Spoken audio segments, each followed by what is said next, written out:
नमस्कार प्रिय छात्रों, शानदार वीडियो क्लासेस के माध्यम से मैं उपस्थित हूं। डियर स्टूडेंट्स, आज से मैं स्टार्ट कर रहा हूं स्टैटिक जी के पोर्शन। प्रिय छात्रों, जैसा कि आप सभी जानते हो, स्टैटिक जी के पोर्शन से कॉम्पिटिटिव एग्जाम्स में क्वेश्चंस आते ही आते हैं। लेकिन माय डियर स्टूडेंट्स, इसको याद रख पाना उतना आसान नहीं है, लेकिन छोड़ नहीं सकते, महत्वपूर्ण है। और आप सभी छात्रों की इसी समस्या, इसी प्रॉब्लम का बेहतरीन सॉल्यूशन लेकर मैं इस वीडियो क्लासेस के माध्यम से आप सबसे जुड़ा हुआ हूं। My dear students, video class को लाइक जरूर किया करें, क्योंकि आप सब छात्रों के लिए विशेष मेहनत रहती है विशेष प्रकार के कॉन्सेप्ट बनाने में। तो ध्यान दीजिएगा माय डियर स्टूडेंट्स, आज की क्लास का प्रमुख विषय है प्रमुख वाद्य यंत्र एवं वादक। जैसे कि मैंने यहां पे लिखा हुआ है, बांसुरी के प्रमुख वादक कौन है। वाद्य यंत्र बांसुरी है और वादक कौन है। लेकिन माय डियर स्टूडेंट्स, ध्यान देना, यहां पे बांसुरी के जो भी वादक है आप चलो याद कर लो। आगे सितार के हैं, तबला के हैं, मृदंग के हैं, नाद स्वरम के हैं, किस किस के याद करोगे। इसलिए बेहतरीन कॉन्सेप्ट समझिए, पूरा फोकस समझने पर लगाइएगा। वॉल्यूम कम है तो बढ़ा लीजिए और ध्यान दीजिए। देखिएगा, बांसुरी की अगर हम बात करें तो हरिप्रसाद चौरसिया बांसुरी के प्रमुख वादक है। बहुत बड़ा नाम है बांसुरी के क्षेत्र में हरिप्रसाद चौरसिया का। लेकिन यहां पे याद रखने के लिए मैं आपको बता दूं, आप कहीं इनको तबला में ना फंसा देना, नाद स्वरम में मत पहुंचा देना। इसलिए मैं यहां पे बता दूं कि हरिप्रसाद चौरसिया में आ रहा है चौरसिया, और चौरसिया में आ रहा है बेटा चोर। ध्यान दो, चोर। और भारत में एक माखन चोर बड़े फेमस हैं, जिनका संबंध बांसुरी से है। आप समझ गए होंगे, मैं बात कर रहा हूं कृष्ण की, कान्हा की। वो माखन चोर फेमस है, और संबंध किससे है उनका? बांसुरी से संबंध है। और बांसुरी भी ऐसी वैसी नहीं बजाते, हल्के में मत ले लेना बेटा। जो जहां जो काम कर रहा था, कितना भी जरूरी काम होता था, गोपियां हो कोई भी हो, वो सब अपना अपना काम छोड़ के भाग जाते थे बांसुरी की तरफ कि ये बज कहां रही है। बड़ी अच्छी बांसुरी बजती थी माय डियर। सबसे ज्यादा प्रसन्नता का भाव, राजेंद्र प्रसन्ना, सबसे ज्यादा प्रसन्नता का भाव किस वाद्य यंत्र से आता है? सबसे ज्यादा प्रसन्नता का भाव बांसुरी से सुना है। बांसुरी ने रिकॉर्ड कायम किया है। जब बजती थी ना, तो यह माना जाता है कि पशु पक्षी सब ठहर जाते थे, मानो हवा भी रुक जाती थी बांसुरी सुनने के लिए। राजेंद्र प्रसन्ना, याद रखिएगा। प्रसन्ना जैसे ही आए, राजेंद्र प्रसन्ना किस वाद्य यंत्र के वादक है? तो तबला मन लगाना, बांसुरी लगाना। और आप समझ गए कि क्यों लगाना। आगे देखिए, वी कुंजामणि। प्रिय छात्रों, यहां पे यह शब्द आ रहा है कुंज, और एक बड़ा गाना सुना होगा आपने, कुंज गली में राधे राधे, और जहां राधे वहां बांसुरी बजेगी। बात समझ रहे हो कि नहीं? तो कुंज गली में क्या बजेगी बेटा? बांसुरी बजेगी। याद रखिएगा। आगे बढ़ता हूं, एन नीला। माय डियर फ्रेंड्स, सिर्फ गले की बात होती ना कि गला नीला, तो किसको लगाते हैं? ढूंढते कहीं भगवान भोलेनाथ के नाम पे मिल जाए किसी का नाम, क्योंकि उन्होंने विष का पान किया था, गला नीला हो गया था। लेकिन यहां तो एन नीला, पूरा नीला। और पूरा नीला की अगर हम बात करें तो एक कालिया सरफ था, जिसके पास भगवान कृष्ण बॉल लेने के लिए गए थे, और उसने उन पर जहर छोड़ा था। तो उनका जो रंग है वो कैसा हो गया था? नीला हो गया था। कैसा हो गया था? नीला हो गया था, एन नीला। और कृष्ण से हम कहां पहुंच जाएंगे? बांसुरी पे पहुंच जाएंगे। शानदार कॉन्सेप्ट हैं, बस ठंडे दिमाग से सुनते चलिए, और उसके बाद कभी जरूरत नहीं पड़ेगी देखने की ना भूलने की। आगे देखिए, Panna Lal Ghosh. My dear friends, यहां पे बात समझिएगा। लाल, लाल से बन जाएगा लाला, और लाला कौन सा लाला? नंद लाला। बड़ी आसानी से आप ये लगा सकते हैं कि भाई नंद लाला जो है वो क्या कौन सा वाद्य यंत्र बजाते थे? तो वो बजाते थे बांसुरी। बात समझ रहे हैं कि नहीं? तो क्लियर है। हरि प्रसाद चौरसिया, ऑप्शन में तबला आए, ऑप्शन में सितार आए, गिटार आए, कुछ भी आए, चोर आ गया ना, चौरसिया, सीधे पहुंच जाएंगे। बांसुरी पे ही कलम रुकेगी। राजेंद्र प्रसन्ना, सबसे ज्यादा प्रसन्नता। बी कुंजामणि, कुंज गली में राधे राधे, बांसुरी। एन नीला, पूरा नीला, कान्हा, बांसुरी। पन्ना लाल घोष, लाला, बांसुरी। क्लियर है? तो आई होप आप लोगों को याद हो गया होगा और आप नहीं भूलेंगे। थोड़ा कमेंट्स के माध्यम से इन चीज़ों को बता दिया करो, ओके, जिससे आपके लिए और बेहतरीन तरीके से बेहतरीन चीज़ें लाने का प्रयास किया जाएगा। छात्रों की समस्याओं को ख़त्म करना ही वीडियो क्लासेस का प्रमुख उद्देश्य है। माय डियर स्टूडेंट्स, जो भी छात्र क्लास देख रहे हैं वो छात्रों को मैं बताना चाहूंगा कि आप कभी नहीं भूलेंगे। लेकिन यहां महत्वपूर्ण क्वेश्चन आ जाता है, नोट। ऋग्वेद में किस वाद्य यंत्र को नाड़ी कहा गया है? किस वाद्य यंत्र को ऋग्वेद में नाड़ी कहा गया है? आंसर आप समझ रहे होंगे, आंसर है बांसुरी। मोस्ट इंपोर्टेंट क्वेश्चन है, ये क्वेश्चन पूछा हुआ है, ध्यान दे लेना। ऋग्वेद में किस वाद्य यंत्र को नाड़ी कहा गया है? तो नाड़ी समझ रहे हैं ना, नाड़ी बोलती है, चलती है, जैसे धड़कन चलती है। जब बांसुरी बजती है तो आप इसको रिलेट कर लेना नाड़ी को धड़कन से। क्लियर है? तो बांसुरी को कहा गया है। प्राचीन साहित्य में बांसुरी के लिए तुनवा शब्द का उपयोग हुआ है, ध्यान रखना। प्राचीन साहित्य में बांसुरी को क्या कहा गया है? तुनवा। रिकॉल कर रहा हूं, प्राचीन साहित्य में बांसुरी को तुनवा कहा गया है, तुनवा शब्द का उपयोग हुआ है। बहुत शानदार तरीके से आपको इसको याद रखना है। बात समझ रहे हैं कि नहीं? आगे बढ़ता हूं। लीजिएगा सितार। माय डियर स्टूडेंट्स, यहां पे अगर हम सितार की बात करें तो यहां पे एक नाम आ जाता है, पंडित रविशंकर। प्रिय छात्रों, मैं इसको मिटा के लिख देता हूं एक बार, जिससे आपको क्लियर दिखे, क्योंकि ये बड़ा महत्वपूर्ण नाम है सितार के क्षेत्र में, पंडित रविशंकर का। प्रिय छात्रों, समझने वाली बात यह है कि अब याद कैसे रखा जाए, रविशंकर का संबंध सितार से आपके दिमाग में कैसे जोड़ा जाए, उसके लिए समझिए। बेटा, सितार से एक शब्द निकाल लेना, तार। क्या शब्द निकाल लोगे? तार। और ये मैं किस तार की बात कर रहा हूं वो भी समझ लीजिए। मैं लाइट के तार की बात कर रहा हूं, जिससे आप लाइट जलाते हैं, उस तार की बात कर रहा हूं। और लाइट से क्या होता है बेटा? प्रकाश होता है। क्या होता है बेटा? प्रकाश। बस हो गए पूरे, काम खत्म। सितार से तार याद रखना है, और तार उजाला करता है, और इधर रवि, रवि मतलब सूर्य, ये भी उजाला करने का कार्य करते हैं। बात समझ रहे हो कि नहीं? रविशंकर, रवि, रवि पहले आ रहा है, सूर्य पहले आ रहा है, और सूर्य क्या करता है? उजाला करता है। और उजाले के लिए हम क्या रखते हैं? तार रखते हैं। आगे देखिए, निखिल, कोई चीज खिल जाती है, और खिल कब जाती है? जब उस पर क्या पड़ता है बेटा? प्रकाश पड़ता है, वो चीज खिल जाती है। आगे देखिए, निखिल बनर्जी, बनर्जी से हो जाएगा एनर्जी। हालांकि में पूरा एक ही नाम है, निखिल बनर्जी, लेकिन अगर आप निखिल से याद न रख पाए तो आप याद रखें निखिल बनर्जी, बनर्जी से एनर्जी, एनर्जी। समझ गए ना? लाइट जलेगी। क्लियर है? बिलायत खां। माय डियर स्टूडेंट्स, ध्यान दीजिएगा, बिलायत में देखिए लायत, फर्क कितना है कि मैं लाइट कह रहा हूं और ये लायत कह रहा है। शायद तोतला होगा, इसलिए तो लायत को क्या कह रहा है? लायत। टा को ता बोल रहा है, तोतला होगा। बिलायत खा, लायत, लायत मिल गई, यानी कि तार से जोड़ देना।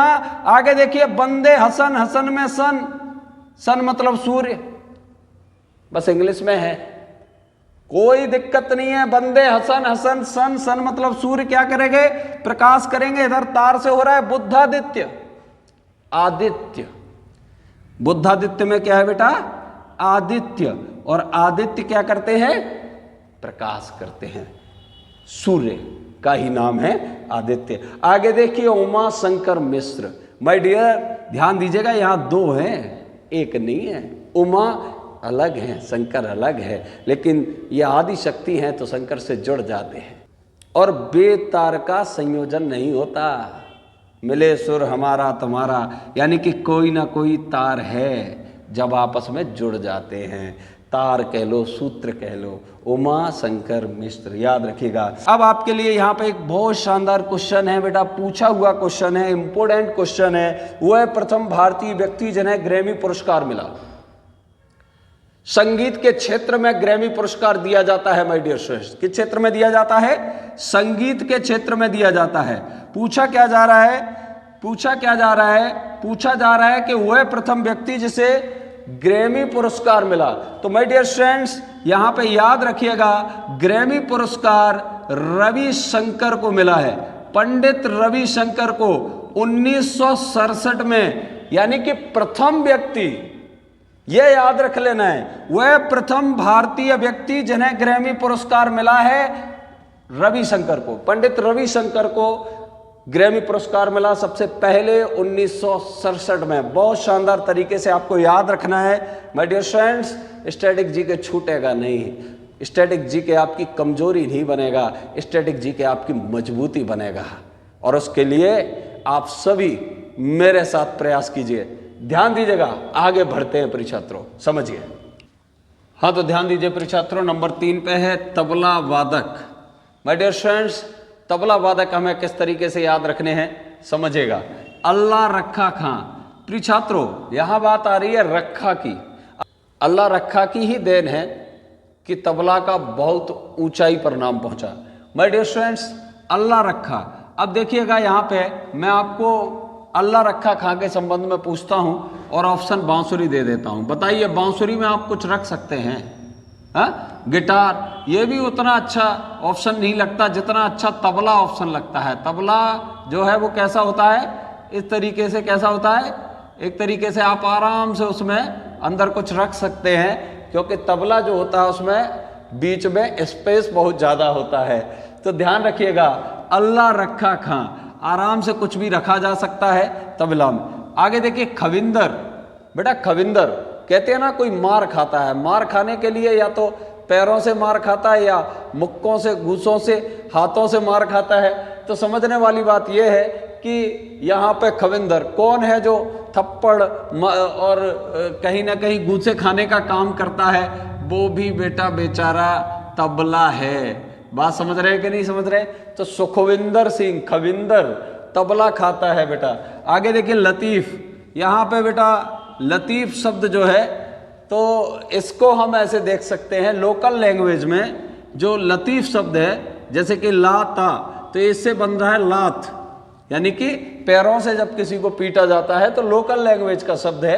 हालांकि में हो सकता है आप में से कुछ छात्र जो वीडियो क्लास देख रहे हो उनको ना पता हो, लेकिन मैं आपको बता दूं कि यहाँ हाथों का भी उपयोग हो रहा है और पैरों का भी उपयोग हो रहा है। तो आप आराम से याद रख सकते हैं लतीफ खां का संबंध किससे है? Zakir Hussain. My dear friends ध्यान रखिएगा, जाकिर हुसैन। जैक की तरह किसको यूज कर सकते हैं?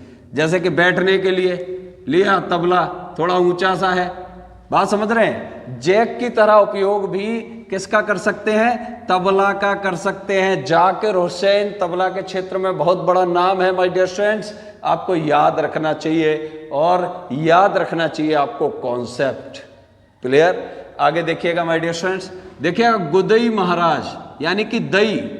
दई मतलब देना, तो मैंने आपको पहले ही बता दिया है। सुखविंदर, खविंदर, गुदई देना, वही खाता है मार, उसी में लोग देते हैं, थप्पड़ लगाते हैं, तो किसी भी तरीके से उसका जो वादन किया जाता है उसमें उसको पिटना बहुत पड़ता है।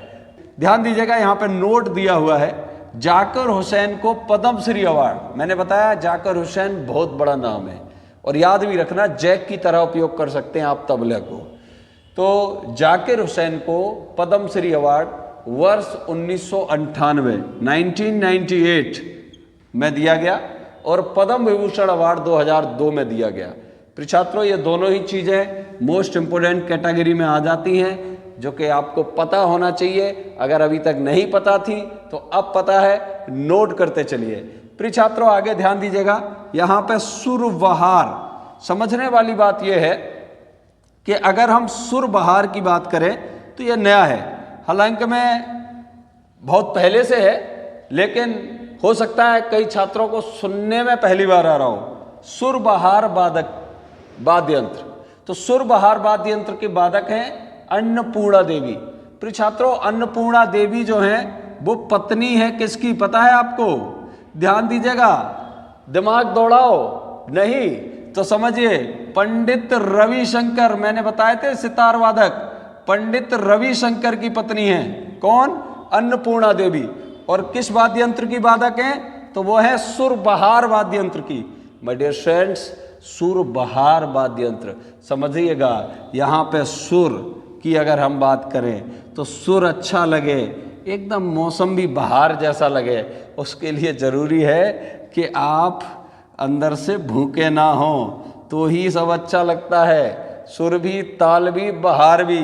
तो अन्नपूर्णा देवी जो है वो मौसम, सुर, ताल, बहार सब बनाने का काम करती हैं। अगर पेट में सब कुछ है तो ठीक है, नहीं तो दिक्कत है। बात समझ रहे हो? और अन्नपूर्णा देवी किसकी पत्नी है? पंडित रविशंकर। और पंडित रविशंकर को अपन ने किसके संबंध में पढ़ा था? सितार के संबंध में पढ़ा था। माय डियर फ्रेंड्स, एक और वाद्य यंत्र मैं आपके सामने रख रहा हूं, ये एग्जाम में पूछा हुआ है, प्रीवियस क्वेश्चंस पेपर से उठाया हुआ है। घाटम नामक वाद्य यंत्र किस राज्य में प्रमुखता से बजाया जाता है? इस तरीके से क्वेश्चन आया हुआ है, घाटम। माय डियर फ्रेंड्स, याद रखिएगा, घाटम की बात हो रही है। पहले ये समझ लो कि घाटम है क्या। प्रिय छात्रों, घाटम एक मटके की आकृति का होता है जिसका मुंह ऊपर से खुला होता है। आपने एक मूवी देखी हो, दिल जले, दिल जले में अमरीश पुरी बजाता रहता है, समझ गए ना? अरे सबने देखी होगी, समझ गए ना? तो ध्यान दीजिएगा, सबने देखी होगी। घाटम नामक वाद्य यंत्र किस राज्य में प्रमुखता से? तो आंसर है पंजाब। इस तरीके से तो क्वेश्चन फ्रेम हुआ था। अब इसके वादक देख लो, घाटम के वादक है विनायकम।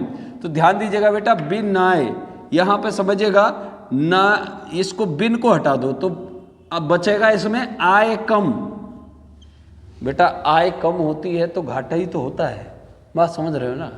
विनायकम में आय कम, और आय कम होगी तो क्या होगा? घाटा होगा। आगे देखिए, जब घाटा होगा तो क्या रखना चाहिए? बेटा सब्र रखो, आगे फायदा भी होगा। ये तो कर्व है, कभी ऊपर है, कभी नीचे है, कभी डाउन, कभी अप, कभी अप, कभी डाउन। क्लियर है? तो सब्र रखना चाहिए, ठीक? और ये आपको याद हो गए होंगे। माय डियर फ्रेंड्स, आगे बढ़ते हैं। तो शानदार तरीके से स्टेटस जी के पोर्शन में आगे बढ़ते हुए प्रिय छात्रों, हम यहाँ पे पहुँचे हैं सरोद नामक वाद्य यंत्र के वादक याद करने के लिए। माय डियर फ्रेंड्स, ध्यान दीजिएगा, यहाँ पे सरोद में एक चीज़ आ रही है, रोद। बेटा रोद से आप समझ ही रहे होंगे, जो जिद्दी होता है। देखिए अमजद में क्या आ रहा है? जद। तो जद मतलब जिद्दी, जो जिद्दी होता है वो बहुत ज़्यादा रोता है बेटा। जैसे कि ज़्यादातर ये गुण स्वाभाविक तौर पे बच्चों में देखा जाता है। तो बच्चे जो हैं, बच्चे कैसे होते हैं बेटा? जिद्दी होते हैं, जद होती है उनमें, और वो बहुत ज़्यादा किसी भी चीज़ के लिए क्या करने लगते हैं? रोने लगते हैं। तो सरोद में रोद आ रहा है, ध्यान दीजिएगा। दूसरा, अगर कोई कहीं से भाग दौड़ के आया हो और हाँफ रहा हो आपके बगल से, हाँफ रहा हो आपके बगल से, तो उसकी सांसें बहुत तेज तेज चलेंगी। अगर आप आंख बंद करके बैठ जाइए और बगल से कोई हाँफ रहा है तो आपको लगेगा जैसे कोई रो रहा है, जैसे कोई रो रहा है। रोने में जैसे सांसें चलती हैं तेज तेज, बिल्कुल वैसे ही कहीं ना कहीं व्यक्ति के भाग दौड़ने के बाद जब वो हाँफता है तो बिल्कुल वही साउंड ट्यून होती है। माय डियर फ्रेंड्स, आगे देखिएगा, अली अकबर खान। अगर आपसे पूछा जाए कि अली अकबर खान किस वाद्य यंत्र के प्रमुख वादक हैं, तो माय डियर फ्रेंड्स यहाँ पे अकबर में आ रहा है कबर। क्या आ रहा है यहाँ पे? कबर। अब समझ रहे हैं ना, कबर में क्या करते हैं बेटा? दफनाते हैं। और यहाँ पे दफनाने का सीन बनेगा तो यानी कि यहाँ पे रोने का सीन बनेगा, और रोने का सीन बनेगा मतलब सरोद के पास पहुंच जाएंगे हम लोग। माय डियर फ्रेंड्स, आगे देखिए, जरीन दारूवाला। दारूवाला आपने बहुत देखा होगा। प्रिय छात्रों, पहला पैग होशो हवास को खोने के लिए होता है, दूसरा उसमें धार देने के लिए होता है, और तीसरे पे व्यक्ति फैल जाता है, उसकी आवाज़ टूट जाती है या बड़े फिलो में चलती है। बात समझ रहे हैं कि नहीं? और तीसरे पैक के बाद तो है सारी नेगेटिव बातें आपके सामने रखने लगता है, ये हुआ, उसने ये कर दिया, उसको नहीं छोड़ेंगे। बात समझ रहे हैं कि नहीं? तो यहाँ पे जो दारू वाला है ये भी किसका काम करता है? रोने का काम करता है। और यहाँ पे आंसर हो जाएगा हमारा सरोद। तो जरीन दारू वाला किस वाद्य यंत्र के वादक है? तो जैसे ही दारू वाला है आप समझ जाओगे, ऑप्शन में सरोद मिलेगा आपको, तबला मिलेगा, बांसुरी मिलेगा, आराम से सरोद अपने आप खींच लेगा आपको, क्योंकि कॉन्सेप्ट बहुत शानदार है। आप कहो ना कहो, लेकिन इस चीज को मैं बहुत भली भांति से जानता हूं। My dear students, offline class में ये पूरा एक्सपेरिमेंट किया हुआ है, छात्रों को सुनते ही याद हो जाता है। प्रिय छात्रों, शहनाई की अगर हम बात करें तो शहनाई पे आता है बिस्मिल्लाह खान।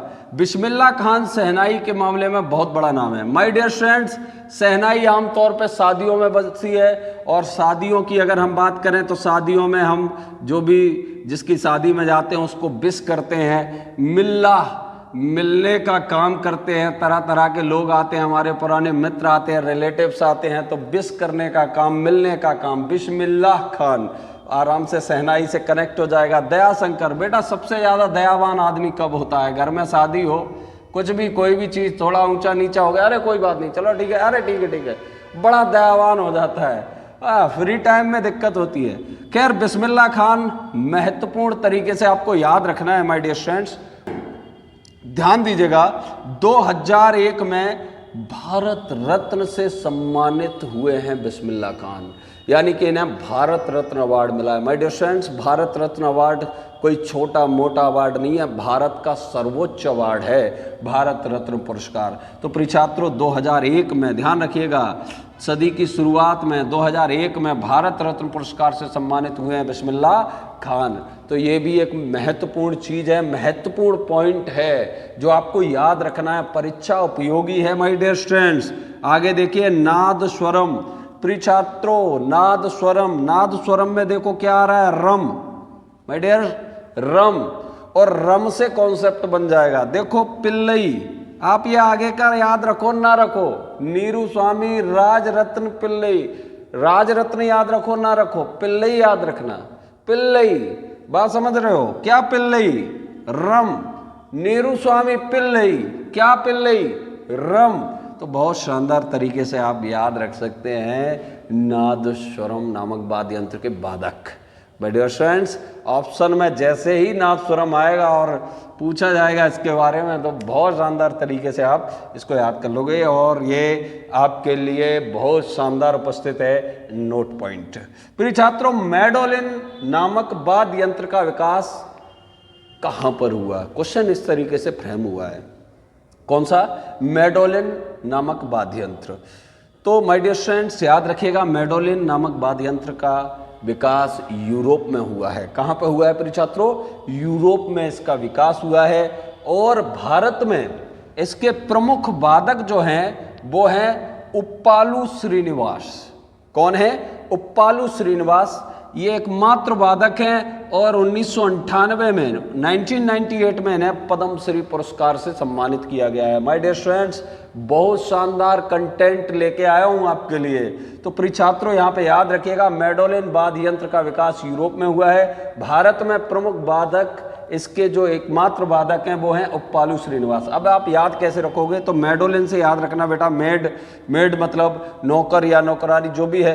बेटा यहाँ पे समझ लीजिएगा, उनको हम कहाँ पे रखते हैं? निवास मतलब अपने रहने के स्थान में, घर पे उनको रखते हैं। या आप एक आध पॉइंट याद भी रख सकते हैं, ज़्यादातर तो मैं याद कराते जा रहा हूँ। तो माय डियर स्टूडेंट्स, प्रिय छात्रों, आई होप आपको ये सारी चीज़ें याद होंगी। तो मैं आगे बढ़ते हैं।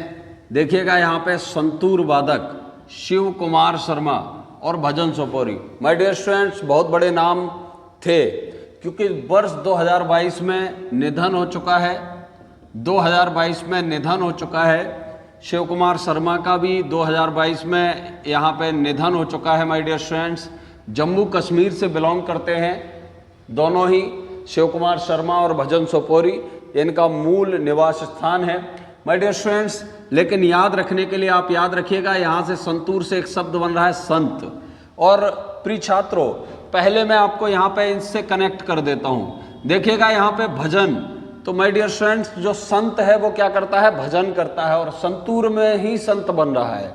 तो संत जो है भजन करता है, इसलिए भजन सोपोरी का कॉन्सेप्ट जो बनेगा वो किसके साथ बनेगा माय डियर स्टूडेंट्स, संतूर के साथ बनेगा। आगे देखिए शिव कुमार शर्मा, यहाँ पे शिव पहले आ रहा है। देखा होगा इससे पहले क्लास में कि जितने भी नाम शंकर आए वो बाद में आए, लेकिन यहाँ पहले आ रहा है, शिव जी का नाम पहले आ रहा है। तो माय डियर स्टूडेंट्स मैं आपको बता दूं, ब्रह्मा जी मस्त कमल पे बैठ के रहते हैं, शानदार एकदम जबरदस्त दिखते हैं।